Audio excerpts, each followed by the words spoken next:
Now, live on KBTX, the Brazos Valley's news leader, this is News 3 at 10. Good evening and thank you so much for joining us. I'm Clay Falls. Whitney Miller has the night off. Environmental supporters marked Earth Day with what they call the March for Science. Brooke Silva Braga reports. Thousands gathered on the National Mall in Washington for a rally in support of science. We are marching today to remind people everywhere, our lawmakers especially, of the significance of science for our health and prosperity. The March for Science carried that message to hundreds of cities around the world on Saturday. In Sydney, Australia, protesters carried signs urging respect both for science and scientists. In London, marchers called on governments to do more to protect the environment. Organizers described the event as nonpartisan, but many marchers here in New York and across the country said they were motivated by what they describe as President Trump's anti-science policies. The people in power, Trump, in America, are denying science. It's everything that he says. He doesn't believe in climate change. He doesn't realize how perilous it is for future generations. The marchers also urged and celebrated government action. It's really important to me to see that science is supported, and then in addition to send a message that we need funding. And so to cut funding for any scientific agency is a horrible mistake. President Trump made no mention of the Science March in a tweet about Earth Day, but wrote he's committed to preserving the natural beauty of our nation. Brooke Silva Braga for CBS News, New York. And one of those marches happened right here in College Station. Hundreds gathered at Texas A&M Simpson Drill Field to celebrate and show support for all science, technology, and engineering fields. After their march, a town hall was held. Participants heard from scientists and answered questions. A federal case in San Antonio has postponed the start of the Twin Peaks biker trials. The San Antonio case involves one of the gangs. A San Antonio prosecutor says they have information related to the shootout, but won't share it until their prosecution is over. The first trial was set for June 5th. Well, turning to weather now. April, it's normally not jacket weather, but we've had a nice little rare treat of some cool weather. Mac, what's been going on? It's been a pretty good little cold front through the Brazos Valley. Yeah, that came through early this morning, Clay, and it really helped to kind of drop temperatures off and bring that bit of a breeze into the area today. In fact, these were our high temperatures right around 5 to 6 a.m. this morning. Yeah, Belleville was simmering in the low 80s. Very summer-like temperatures this morning is what we typically would see. At least around 6 or 7 in the morning in June or July. But these were some pretty warm temperatures to start out. Those were actually our highs early in the day before the sun even came up, and we were in the 60s most of the afternoon. But a cool, sunny, breezy day tomorrow, enjoying the 70s the next couple days. But we're going to make our first run at 90 degrees here coming up in a little bit, but I'll detail that in just a couple minutes. As far as temperatures for tomorrow, though, looks like another good one. Highs topping out in the low 70s. Thank you very much, Mac. Well, all lanes of Southwest Parkway were shut down earlier this evening. Around 6 tonight, officers responded to the 1700 block of Southwest Parkway for a 2-car accident. One car was leaving the parking lot of Fuzzy's Taco and failed to yield and hit a car traveling eastbound. The driver of the car traveling eastbound was taken to a local hospital to be treated for injuries. Well, firefighters from around Grimes County got hands-on experience in how to handle a train derailment. First responders simulated a train derailment and overturned tanker car on FM 39 and at Iola High School. They were shown how to handle valves on the tanker and what to do if communication lines go down. Just walking in as a person who can communicate is not enough. You need training from FEMA and disaster preparedness and all that stuff, so you can come into a disaster scene and respond appropriately to the incident commander and what's going on. And Grimes County emergency responders participate in simulations several times a year. Well, parents got some peace of mind at a free car seat check event in Bryan today. The College Station Kiwanis Club partnered with the Texas A&M AgriLife Extension Service and TxDOT for the free checks. Hundreds of cars came through at the Bryan Town Center. Seatbelt experts there said about 99% of the time something was incorrect, including having the wrong car seat for a child, the seat being installed incorrectly, or the child incorrectly harnessed in the seat. It's also important to make sure children never sit in seats with airbags. When that airbag comes out so much force that if you're under the age of 13, when that airbag hits you, your bones can literally shatter. Pieces of fragment penetrating your heart, your lungs, and this can be fatal. That's why it's so important to be in that back seat until at least the age of 12, 13, when your bone actually develops into adulthood. Another car seat safety check is being planned for September.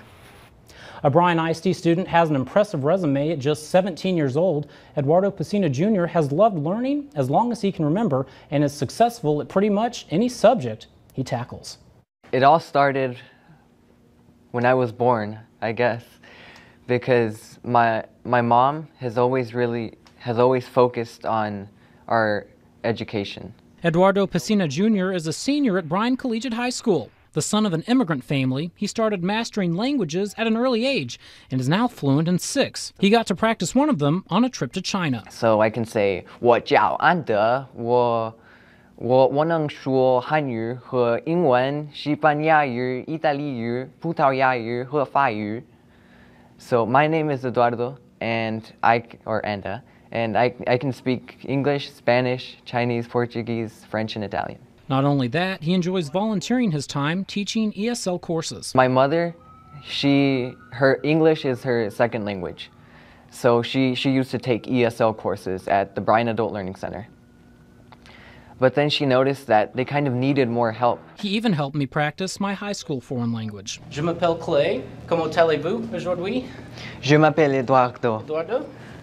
And I feel that I'm actually the lucky one that got to teach him, rather than me imparting any exciting knowledge. Lori Nichols is a science teacher and National Honor Society advisor, which Eduardo is president of this year. He is respectful and kind to everyone. Eduardo is entirely capable in anything. I mean, obviously he wants to go into STEM, so I was fortunate enough to teach him in things that he's interested in.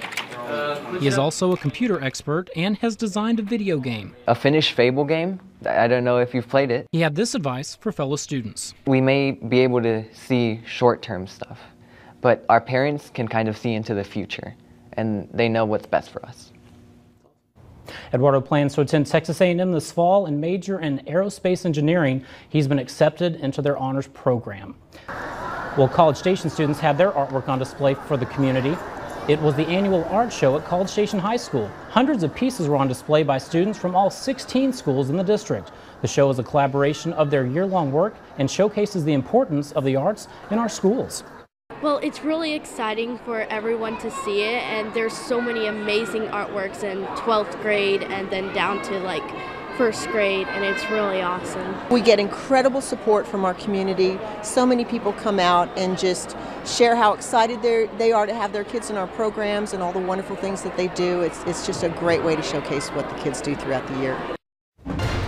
Well, just 2 weeks after the United Airlines incident, a video is surfacing on social media showing an altercation on an American Airlines flight. And another good day for Aggie baseball and softball. Cody has the highlights from 2 wins later in sports.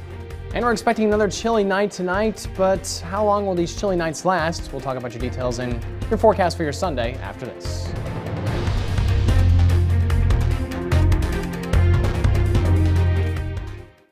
Closed captioning on News 3 is presented by Atkinson Toyota. Check us out anytime 24/7 on the web at atkinsontoyota.com.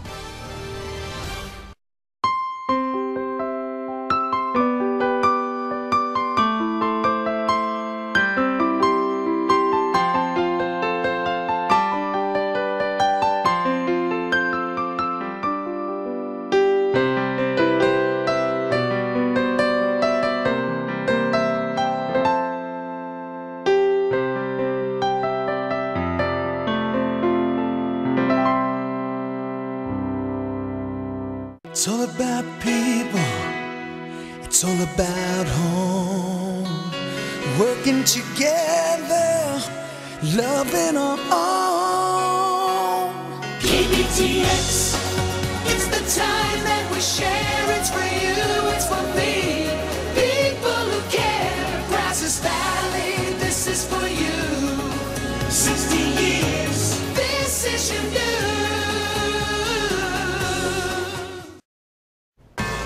News 3 weather from the Pinpoint Forecast team. Brought to you by the Bank and Trust, local bank, local bankers, and now local weather. Our live eye is looking pretty good again this evening. Temperatures, however, are quite a bit cooler than they were this time yesterday. Yesterday we were in the mid to upper 70s. Now we're in the mid to upper 50s already. It's 59 degrees. Still got some of those clouds around. I think they'll clear out overnight through tomorrow morning, and we'll get more sunshine by tomorrow afternoon. But the winds have dropped off a little bit. for the time being. When the sun comes back up tomorrow, we get that mixing back in the atmosphere, and those winds will probably pick up again about 10 to 20 tomorrow afternoon. But 5 to 15 tonight, maybe some gusts upwards of about 20 or so through this evening and overnight tonight, but in general they shouldn't be quite as strong through the overnight hours. That cooler air mass has certainly made its presence felt across the lower 48. 39 right now in Denver, 57 in Dallas, 59 here, 53 in Memphis, 48 in Kansas City, but still in the 70s in New Orleans and Atlanta. You can tell where that front has not moved through yet, but here in the Brazos Valley it certainly has. It's pushed all the way to the coastline.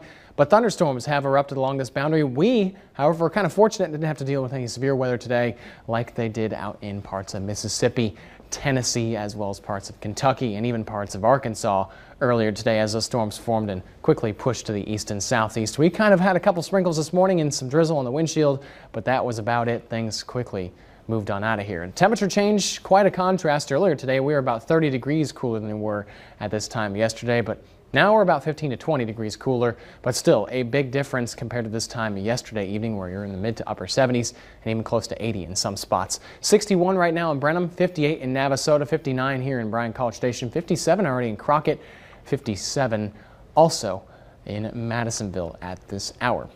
Normal high for today is 80. We didn't quite get there. We got in the low 70s very early this morning, but for tonight, 48 degrees, just a couple of those clouds around the area, but unseasonably cool. That north wind about 10 to 15 will make it feel even cooler with that breeze in place, probably feeling like in the low 40s at times through tomorrow morning. So grab that jacket on the way to church in the morning. You're going to probably need that. It will be a chilly start, especially if you have services right around sunrise or just after that. Normal lows in the low 60s, but we're going to be in the upper 40s to low 50s through tomorrow morning. And then the Wine and Roses Festival, if you're headed out to it again tomorrow, it will be cool, but it'll also be breezy, but we'll have more sunshine, and certainly that sunshine does help. With the lack of sunshine today, it was certainly a bit on the cool side earlier today across the Brazos Valley, but it is still cool this evening, but at least we'll have some sunshine to work with tomorrow. Our normal high is about 80. We'll top out in the low 70s, close to 70 to 75 further south, but I think for most of us, it's going to be a rather mild day tomorrow, but a still pleasant one. We'll drop down into the mid to upper 40s through Monday morning. Monday morning starts off cool. You're going to want the jacket. Yeah, kids heading back to school on Monday. It'll be a chilly start in the morning, but the afternoon looks fantastic. Temperatures topping out around 80 by the afternoon to the evening. Next couple days, it's going to get warm pretty quickly. Yeah, your eyes are not deceiving you there. I think we could hit 90 by the time we get into Wednesday. Those ups and downs of springtime are here to stay, and perhaps we might not see temperatures this cool for some time. We'll just have to kind of wait and see if we can see another strong cold front like this, but this is pretty uncommon for this time of the year. Temperatures don't usually dip into the mid 40s. The record low for today, in fact, is 42. We won't quite get there, but we could come close to that perhaps on Monday morning, but even then, the record lows typically in the mid to upper 30s for the next couple days, so kind of difficult to get there, but we might even hit 90 by Wednesday. They always say if you don't like Texas weather, wait a few minutes, it'll change. Yep. For the runners doing the Messina Half Marathon and 5K tomorrow, perfect weather. I wish I was running it. I know a lot of folks think that's chilly, but that is picture perfect. Actually, just perfect temperature for running a half marathon. And next week we can be at the pool when it's 90 degrees. Yeah, so. Just about right. That sounds like Texas to me. Exactly. Thank you very much, Mac. Well, coming up next, an American Airlines flight attendant is suspended following an altercation over a stroller. Plus, Prince fans are honoring his legacy with a weekend party. You're watching KBTX News 3, the people you know, the news you trust. American Airlines has suspended a flight attendant after an altercation over a stroller. The incident was captured on video.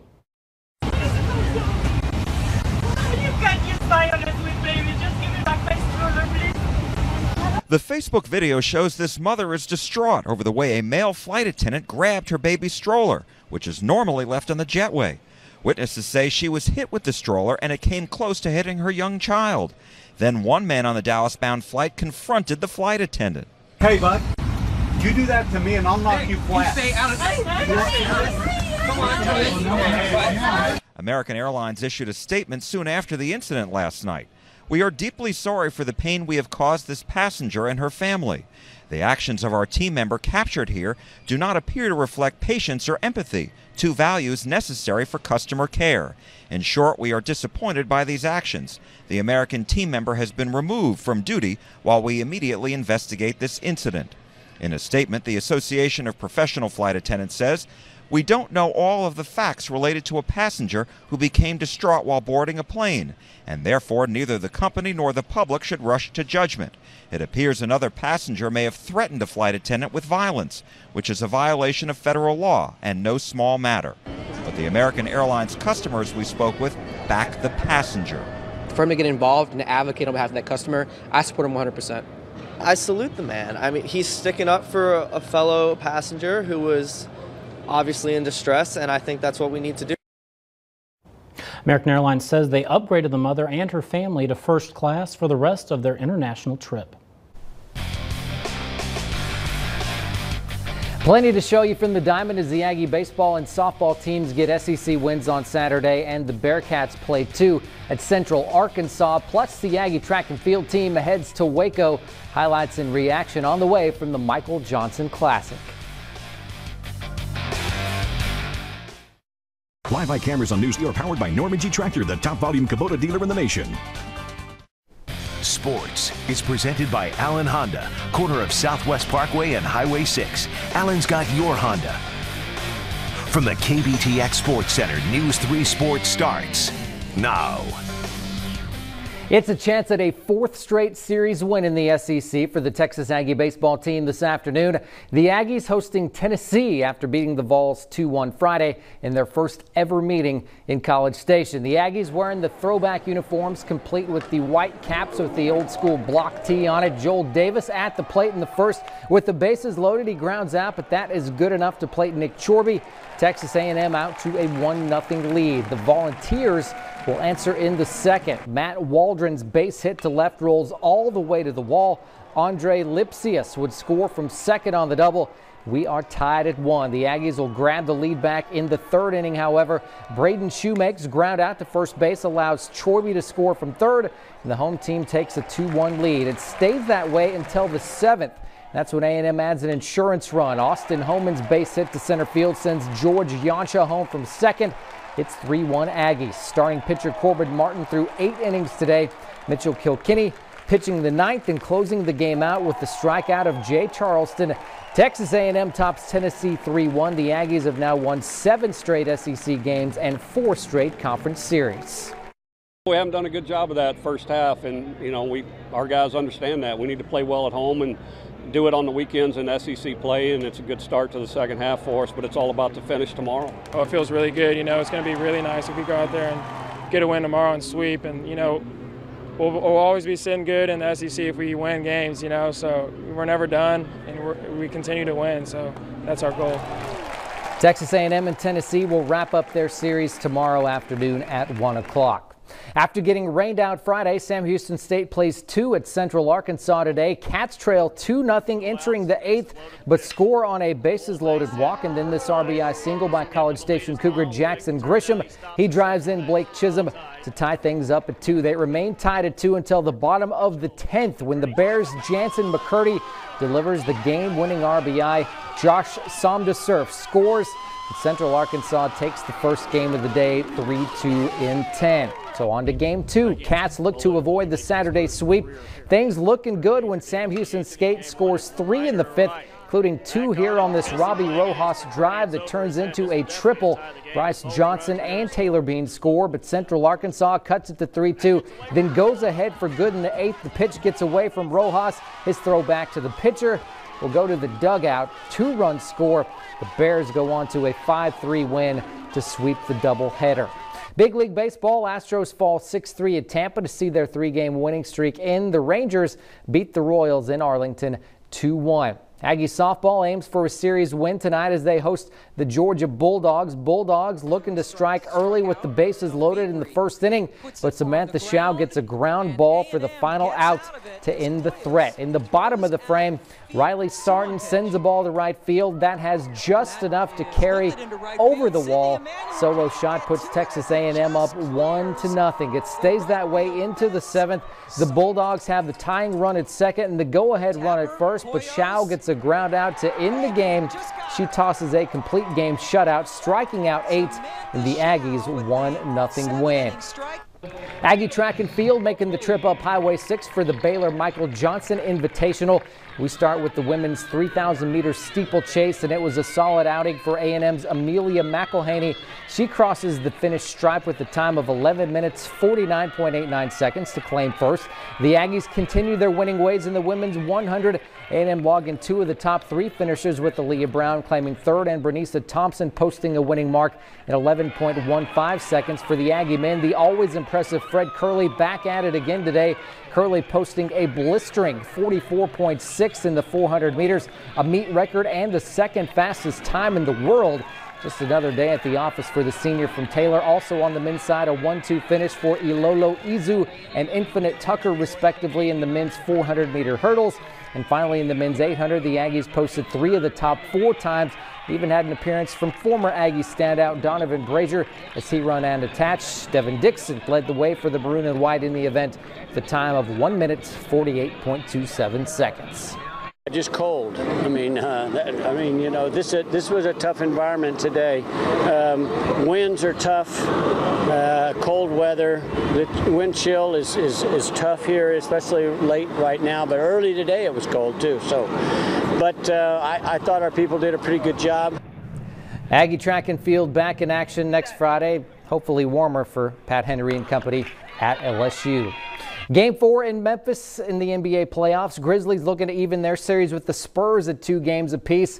And we go straight to crunch time. Game tied at 94 until this. Kawhi Leonard with the step back. San Antonio up by a deuce, but Mike Conley answers on the other end. His floater falls with 4.5 seconds to go. Ties things up. We go to overtime. NOT, more from Kawhi. Word to your moms, he came to drop bombs. 3 of his playoff career high, 43 points to tie it at 108 with 12 seconds to play. But the Grizz get the last shot. Marc Gasol, the runner in the lane, and it falls. Conley leads Memphis with 35. The Grizzlies send the series back to San Antonio, tied at 2. The Rockets and Thunder have Game 4 in Oklahoma City tomorrow afternoon at 2:30. Thunder trying to even that series at 2 apiece. A lot of exciting sports today, and great day for Aggie athletics from baseball, softball, and track and field. Yeah, lots of wins all over the board. Absolutely. Had good weather for it too today. Thanks very much. Not according to Pat Henry. Kind of cold for his taste. He likes it warmer, I guess. That's interesting right. for runners. So thank you very much, Cody. You bet. Well, coming up after the break, we'll take you to a celebration for Prince. But first, a quick look outside from our Live Eye network. Here's downtown Bryan.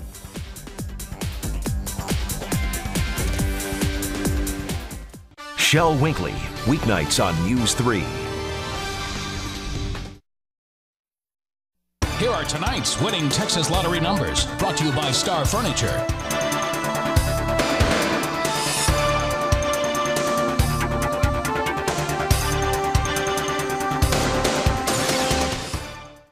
Crystal Galmi, weekdays on News 3 at noon.